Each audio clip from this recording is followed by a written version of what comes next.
I'd like to remind you that running is a single leg sport, as you never have both feet on the ground. So instead of doing any of these exercises that are already great, you can do even better variations that will give you not only muscle growth, but also gains in stability, balance and coordination. This makes your training much more functional for running, which will dramatically improve your performance and reduce the risk of injury, which is what we're trying to achieve on this channel. And I will reveal my top tip to get the most out of these exercises at the end of this video. So let's jump straight in.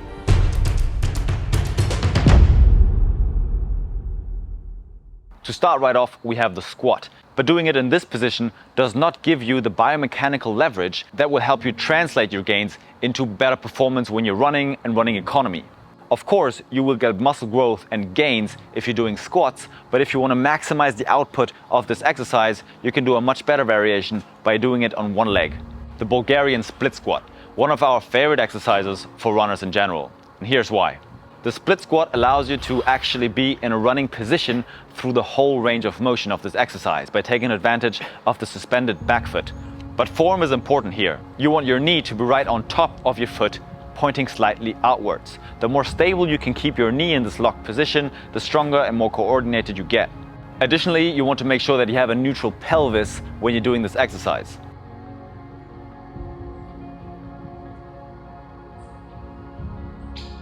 Many of us have an anterior tilt in our pelvis due to years of sitting at a desk.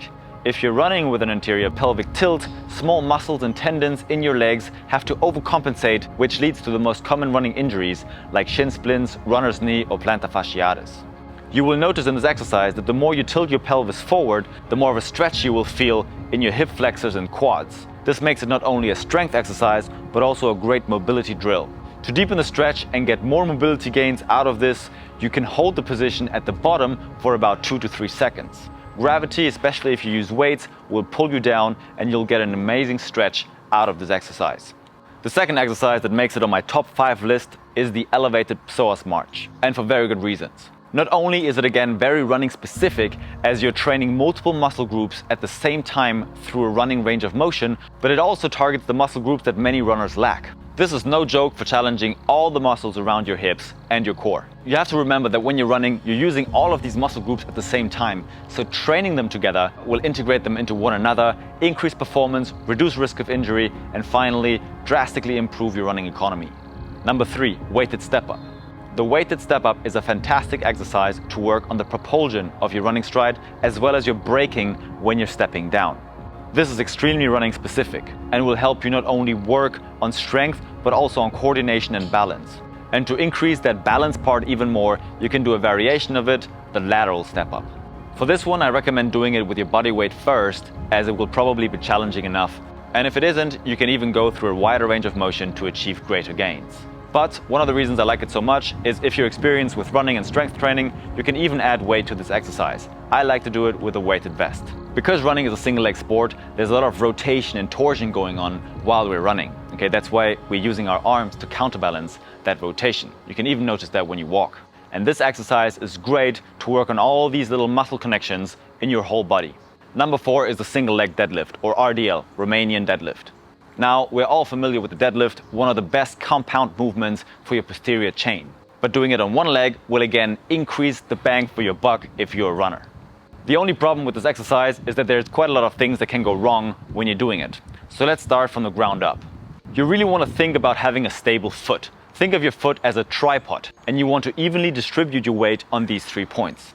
The reason that the RDL is such a great exercise for runners is because it teaches you proper foot stability and coordination through the rest of your body, so it primes that coordination and stability that is going to carry over to running. Now, as you're tilting forward, you want to maintain a slight bend in your knee, but your rotation comes from the hip.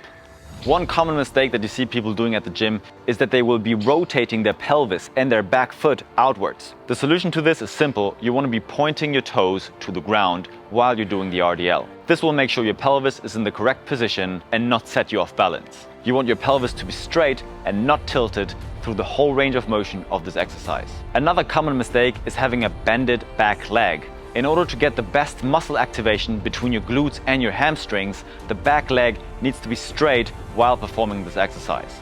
A great way to make this exercise even more eccentric and running specific is to control a slow descent and shoot back up explosively. Doing this exercise correctly will immediately translate into better running form and better running economy. So I really recommend you try it out. Last but not least, we have the calf raises and soleus raises.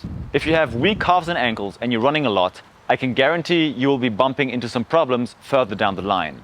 I kept this exercise at the end, but this is really the foundation of any healthy running strength routine. Okay, you want to start from the bottom up when you're building your running strength routine. This one is a traditional single leg calf raise, but with an elevated foot and your hands behind your head. When you're doing this, think of reaching as high towards the sky as you possibly can, pushing through your foot, calves, back, and your neck. All your weight should be resting on your back leg and stretching as high as possible. The second variation will be the soleus raise. The soleus muscle is arguably the most important muscle in your leg as a runner. Well, just before the rain and the storm hits, we're almost done, so here's my top tip to get the most out of all of these exercises. Do them either barefoot or with minimal or barefoot shoes. This will really train your feet from the ground up and make sure that you're putting all the odds on your side not to get injured and getting the fastest runner as you possibly can. Thanks a lot for watching. I hope this helped. Stay wilding. Peace. All right, I'm out of here.